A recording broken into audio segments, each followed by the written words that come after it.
Anita and Morris Kornblit and Leora and Lee Weinberg in memory of their friend and teacher, Rabbi Dr. Ron Bronner Harav Yichrachmiel ben Shmuel Yosef. Oscar and Shelley Mole in memory of his father, Shlomo ben Yitzchak, and his mother, Rachel bas Naftali. Judy and Michael Peretsky in memory of her father, Yaakov Yitzchak ben Hirsch Feivel. And there is no day of learning. And Shalish Shoot Us this week is sponsored by, who has, Kenny, this is the wrong Shalish Shoot Us, that was last week. Okay, I have no idea who's sponsoring Shalish Shoot Us. Okay. So if we recall, and even if we don't recall, it's still the same facts. The Mishnah told us that if you receive, that we know a husband can be made for his wife's neder, he can also be made for his daughter's neder. So if he gets information that a neder was made by one of the women in the family, and but the information is incorrect, it says it was his daughter when it was really his wife, or vice versa, or he's not sure what the content of the neder is. There are three different options here. We know that the Mishnah tells us that hafara doesn't count and he has to redo, and we're assuming that it's the same day if it's the same day, or we will learn if the neder is made on Tuesday and he hears on Wednesday, but he's misinformed, it's told it's his wife, so he's made for the neder. And then on Friday, somebody says to him, or his daughter, somebody says to him, it wasn't your wife, it was your daughter. That's when the clock starts anew. So the misinformation, not only doesn't it not count, but also it's as if it never happened. If he doesn't know the facts, he's misinformed, then it's as if he was informed of nothing. I don't know what's happening here, but okay. Okay, so now the Gemara begins with a question. Based on those circumstances that I just outlined, Lamemra, is that, does the Mishnah mean to inform us the Yoni Yosa, hold her back, Dafkahu, is literal. In other words, you have to know both who made the neder and the content of the neder, or you know nothing. Is that literal? Okay. Now the Gemara is going to go on a side journey, and it's going to try and show us that from the halacha of tearing kriya, when you learn somebody in the family was nifter.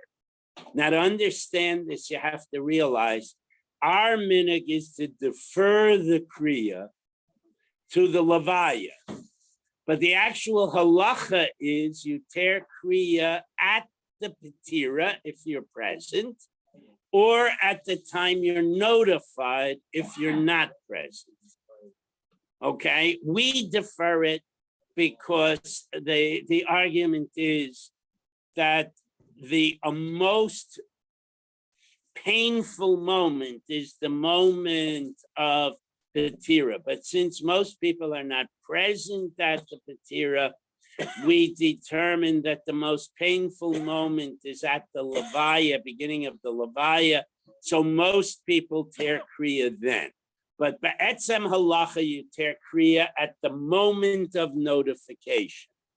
So we're going to discuss now, what if you're notified about the wrong person and you tear kriya thinking it was Ruvain when it was really Shlomo? Does that count or not? If it counts, that's proof that at least in that instance, the pasuk is lav dafka, and we can go back and we can argue with the Mishnah. If we determine that tearing kriya is dafka, that becomes a support for the Mishnah. That's what's going to happen now. Okay, so v'ho gabi keraim, with regarding tearing kriya for the notification of a dead person, where the pasuk says "Ow, ow." The pasuk is in Malachim. It's talking about David HaMelech, finding out about Shaul's death and Yohannasen's death, and the pasuk says "Tichsiv al Shaul" concerning Shaul, the al Yohannasen, and he tore kriya on Yonasan. So that seems to say, as support for our Mishnah, that he tore kriya twice, that it's dafta. Okay, the Tanya, but we have a brisa that's not like that. Amru lo mesav, if someone, now we're going to learn this exact same wording later. We have to interpret it now. If someone informs you there's a death in the family and you erroneously assume it's your father, that's how we have to read this. Yeah. Did he tear twice, or did he tear once over both? No, that's the point. He couldn't tear once over both. It says Ali had to tear twice. All right. So, that's not relevant. The point, what's relevant is he has to know who he's tearing for, the pasuk seems to say. But we have a brisa that's not like that, which we're about to read.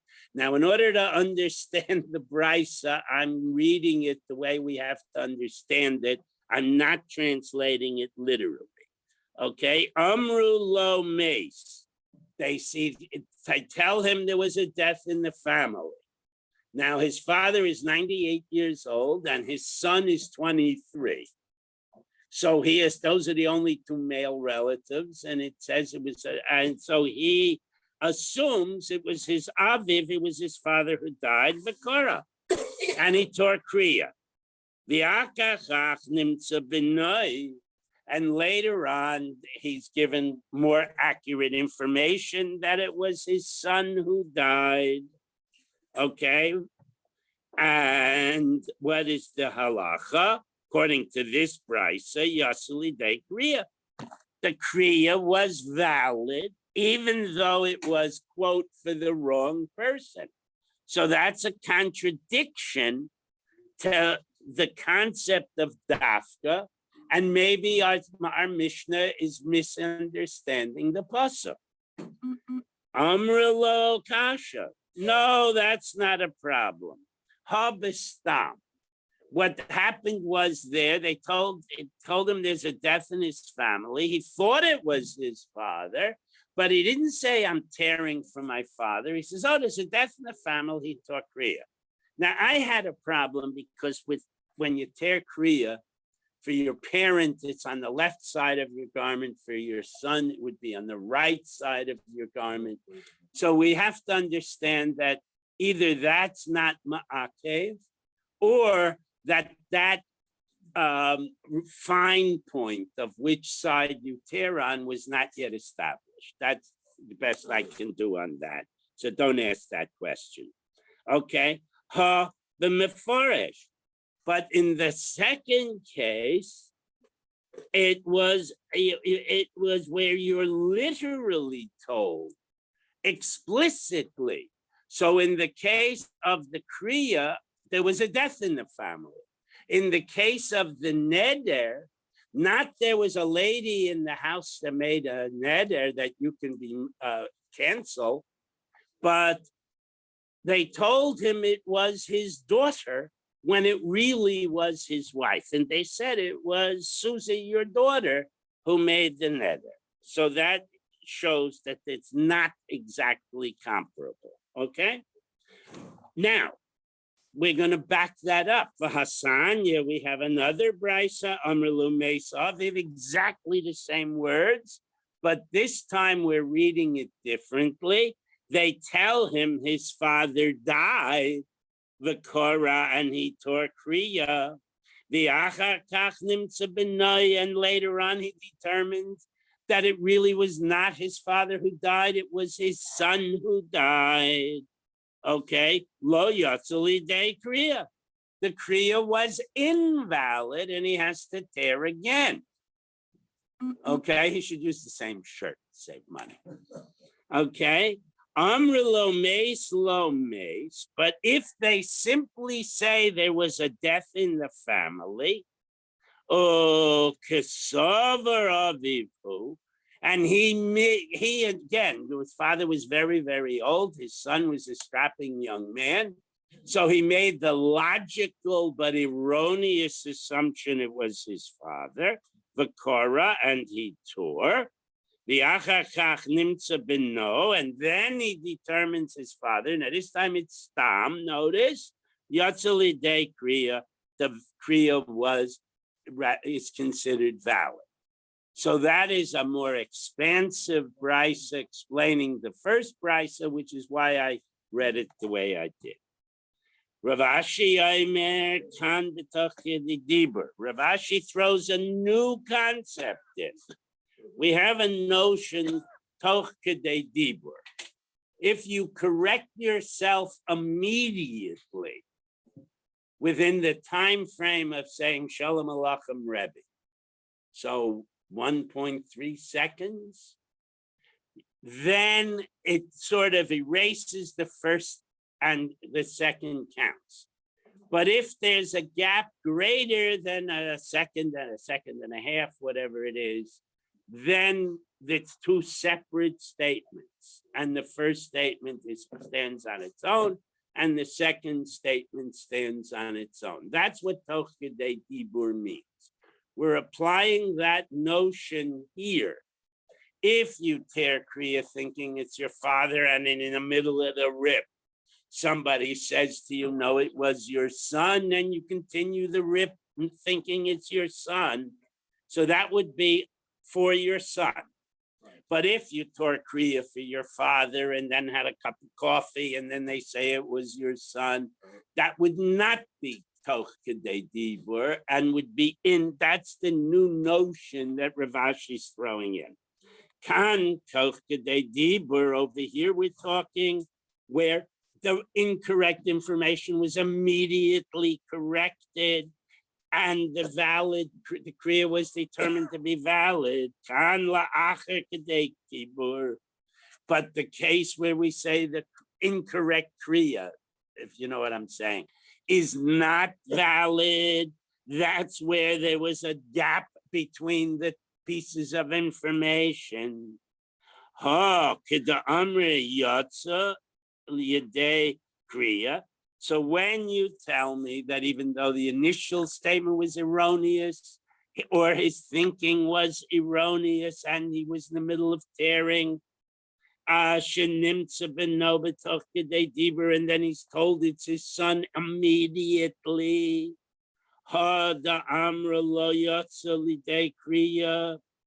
when, but then it would be valid. But but when you tell me in the brisa that the kriya is invalid, it's because there was a gap in time. Okay, so that means that you need to meet certain conditions, and therefore the kriya case is supportive, bottom line, of our Mishnah that interpret the pasuk literally. Okay, now we're going to have another really kind of, I think it's a cool case because I have a weird mind. V'hasanya, we have a brisa. So there's somebody very sick in the household. V'nis alef kedum shemes. And this person who is you're not expected to survive is walking into the kitchen and drops on the floor, and you go and you take his pulse and you can't find the pulse and you assume him to be dead, right? And then you tear kriya v'kora, because remember we said the base halacha is you tear kriya immediately.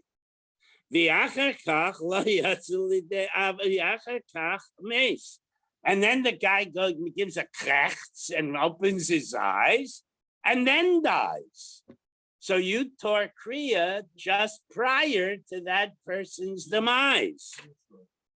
Premature kriya, very good. Lo yatzulide kriya. Such a kriya is invalid. So that's a backup, right? Omer Rav Shimon ben Pazi, Omer Rav Yehoshua ben Levi Mishum Bar Kapara. We have a Messiah from Bar Kapara. Lo shanu ela shemeis la'achar kedei dibur. This kriya was invalid only if the guy on the floor lived for a few seconds or a few minutes before dying. But if in the middle of your kriya he gives the krechts and dies, then it would be valid. That's as if he died and the kriya would have been valid. So that's a backup. That's just a raya that we go like a baya, and it's a raya that you need to be literal. All this. The ruling is we hold toch kedei dibur is like a correction of the statement if it's speech, and if you do an action and it's corrected immediately, the purpose of the action, then it's toch kedei dibur, except a few cases. Okay, chutz me'megadef. If you curse God and take it back instantly, it is not taken back. If you worship, I perform an act of idolatry and then say, no, I didn't mean it, it's still an act of idolatry. And then these two are kind of cool.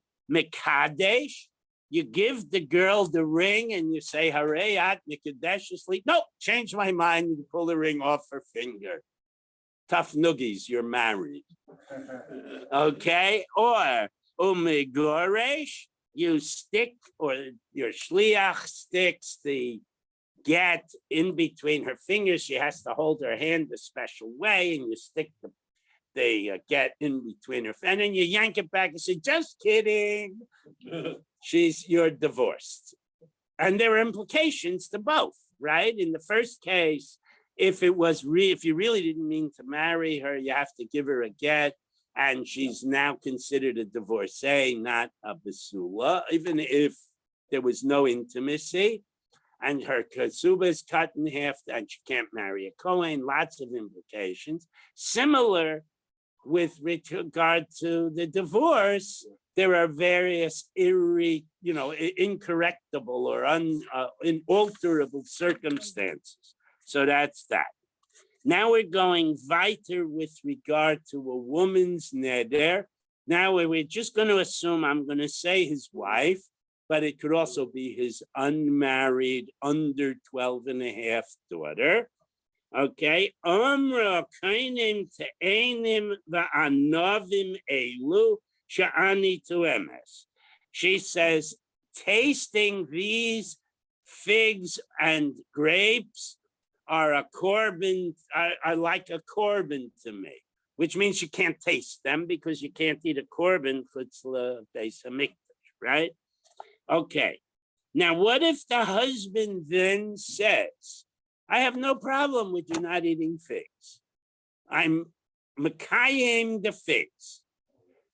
But he doesn't say any more than that, but his thinking is, but Friday night, you got to drink wine when I make Kiddush. So I'm canceling, I'm not saying I agree with the grapes part. Kayim l'tayenim, he's verbally makayim the figs, kulukayim.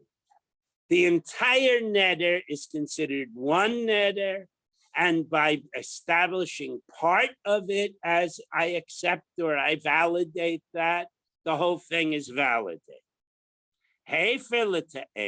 But if he says, I am canceling your neder about eating figs,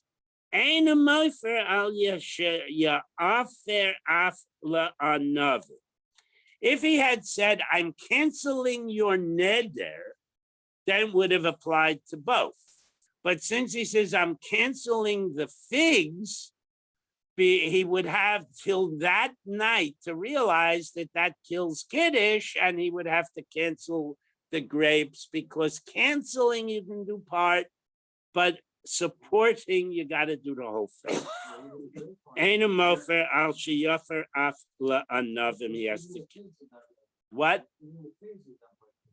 No, here she is. All right. I'm sorry, you're right. The whole neder is invalid. It's all or nothing. Okay, Amra, what if she says, Kainim te'ena, I am not going to taste figs. Sha'ani to emes, that I'm not going to taste. Va'anava sha'ani to emes. And she says, and also I'm not going to taste ever any grapes. So now that's considered, okay, Hare Elu Shnei Nedorim, that's considered two separate Nedorim.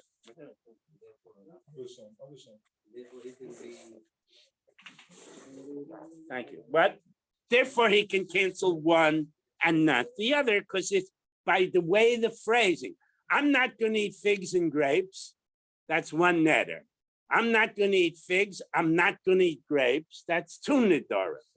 So we have to be conscious of what the context of what she said and how she said it, and the context of what he either supports or terminates and how he says it. Okay, now the Gemara. Mani mas nisa. Now remember, earlier we learned that all these Mishnayos are Reb Yossi, but this can't be Reb Yossi because it contradicts what Reb Yossi said earlier. So this has to be an exception, and therefore we have to try and determine who wrote this Mishnah or who his concept is mentioned in this Mishnah. Mani Masnisan, who's the author of this Mishnah? Rabbi Yishmael. It has to be Rabbi Yishmael the Sanya, because Rabbi Yishmael says we have another brisa that proves this Mishnah is Rabbi Yishmael. Isha yikimenu v'isha yeferenu.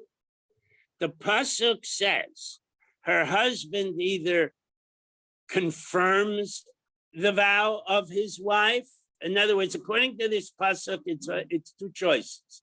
He can confirm or he can terminate the vow. Now we know there's a third choice, he can remain silent, and there are nafkaminas. But in any event, he can confirm or he can deny. Now both it says Isha, that her husband, so that makes her specific, and Yikimenu can confirm it. So that makes the neder specific. So the neder has to be one package, you can't split it. And the woman, you have to know the exact woman, right? From here we derive, according to Art Scroll, the Amra Kainim Te'enim Va'anavim Elu Sha'ani Toemes. If she says in one neder, both figs and grapes, Kayim L'Te'enim, and he confirms just one part. He says, I confirm it. So he has no option of splitting. It's either or, it's all or nothing. So kulam kayim. By making a statement of confirmation, the whole neder is confirmed, even though he only verbalizes one of the components. Okay, turn the page. Hefer l'te'enim, but if he only cancels the te'enim, einu moifer al sheyafer af la'anavim. He has to cancel the whole neder. Again, it's either or, but we make a distinction about the wording. It's always either or, but being Makayim the neder, he does not have to spell out the whole neder, but being Mefer the neder, he has to spell out the whole neder. all the components. That's Divrei Rabbi Yishmael. That's the opinion of Rabbi Yishmael. So now our Mishnah fits that view. But that's not the only view that exists. Rabbi Akiva Omer, Harehu Omer, what if the woman, what we have to relook at the pasuk? Isha Yekimenu, her husband confirms it. The Isha Yeferenu, or her husband revokes it. So according to Rabbi Yishmael, there's a difference, right? If he confirms part, it's all confirmed. If he's Mayfair part, nothing is Mayfair. So even though the pasuk is exactly the structure of the two clauses are exactly the same, Rabbi Yishmael does not read them exactly the same, but Rabbi Akiva does. Hare, who Omer, the pasuk actually says, Isha Yekimenu vi Isha Yeferenu. Ma Yakimenu mimenu. Just as confirmation is, he has to do the whole, he can confirm only, if he tries to confirm part, the whole thing is confirmed. Af yaferenu mimenu, if he tries to undo part of it, the whole thing is undone, because he sees him as exactly parallel, and he makes a hekesh. So a hekesh, you can't fool around. If whatever the components on one side are, they're identical on the other side. So how would Rabbi Yishmael justify his interpretation? Rabbi Akiva seems superficially, to my little mind, to make more sense. Rabbi Yishmael would say, Miksiv Yafer Mimenu. Does it say he revokes some of it? Okay, but Rabbi Akiva would say, Makish Hafara Lahakayam. He makes an actual hekesh. Ma Hakayam Mimenu, just as confirmation of part affects the whole neder. Af hafara mimenu, so does revocation of the neder affect the entire neder. Okay, Omer Rav Chia Barava, Omer Rav Yochanan, he's Rav Chia Barava. Apparently Rav Yochanan is like a major source for all of this. Zu divrei Rabbi Yishmael Rabbi Akiva. This last state, this brisa expresses the views of Rabbi Yishmael and Rabbi Akiva. Aval Chachamim Oimrim, they have a slightly different interpretation. Makish Hakama Lahafara. Now Rabbi Akiva was Makish the other way around. He is makish in the difference from left to right, so to speak. Ma hafara, just as in the case of hafara, where you try to cancel part of it. Ma hefer, only the part he tried to cancel becomes canceled, and the rest of it stands. Af hakama, so too with hakama. Ma shekayim, kayim, only the part that he explicitly is mekayim is confirmed, and the rest is not. So you have the three opinions. Okay, next, the Mishnah made a statement. Amra kainim te'ena. I make like a korban my tasting of a fig, and then this was the last part. And he separately, she says, and my tasting of grapes. So it became two distinct nidarim in one statement. Masnisan Rabbi Shimon, Amarava, Masnisan Rabbi Shimon, that Mishnah has to go according to Rabbi Shimon, the Aimar, that if a person, you had this a long time ago. If a person says, I have nothing to do with Shmuel, Yitzchak, and Chaim and Yosef, it's then it's not separate nidarim. I'll have nothing to do with you, and you is one neder. But if he says, I'll have nothing to do with Shimon, I'll have nothing to do with Yitzchak, I'll have nothing to do with Yosef, I don't remember who this fourth person was, then they're each separate nidarim. That's very similar to where she split the two foodstuffs and said, I won't eat this, I won't eat that. That's a raya to that separate nidarim. He has to say the word shavua or say what he will or will not do with each and every name. Okay, we'll do the next Mishnah, okay? Now, this is where you have a not so knowledgeable husband. And he has some kind of an amorphous idea about what his relationship with his wife vis-a-vis statements of hers. Okay, and therefore he does not act in the time frame allotted. Okay, because of his internal uncertainty. Okay, so Yoda ani sheyesh nedarim. If the husband says, "I know what a neder is, and I know my wife what the structure of a neder is, and I know my wife did that." Avol eini yodea sheyesh mefirin. But I had no idea that I had the right to cancel her neder. Okay? And now he finds out 3 weeks later that he is able to cancel her neder. According to the Tanakhama, that's when the clock starts, and he has one up to 24 hours. We've been through that before, to be Mayfair. That's the Tanakhama. That's the way American law works right now. Okay. Okay. There used to be ignorance of the law, no excuse, right? Okay.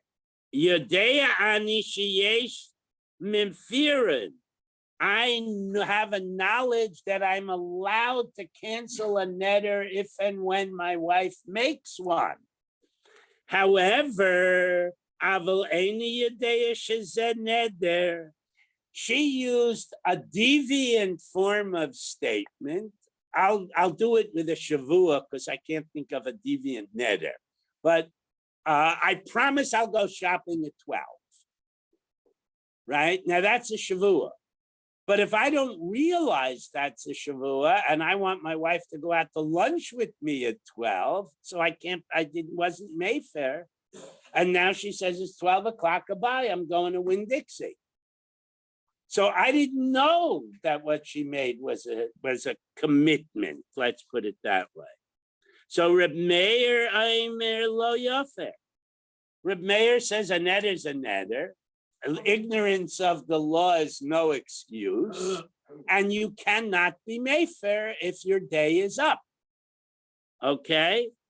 V'chachamim aimrim, but the rabbis say yafer.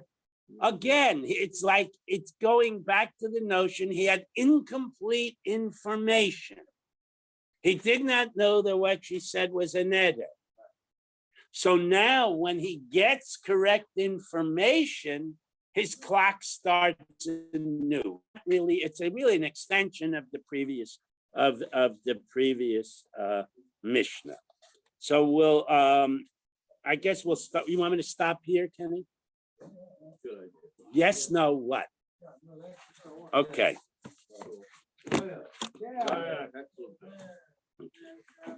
Anyone here want to make reservations for the? Yes. Last call. Okay, if you say on Sunday, gee, I'm sorry, then we are also.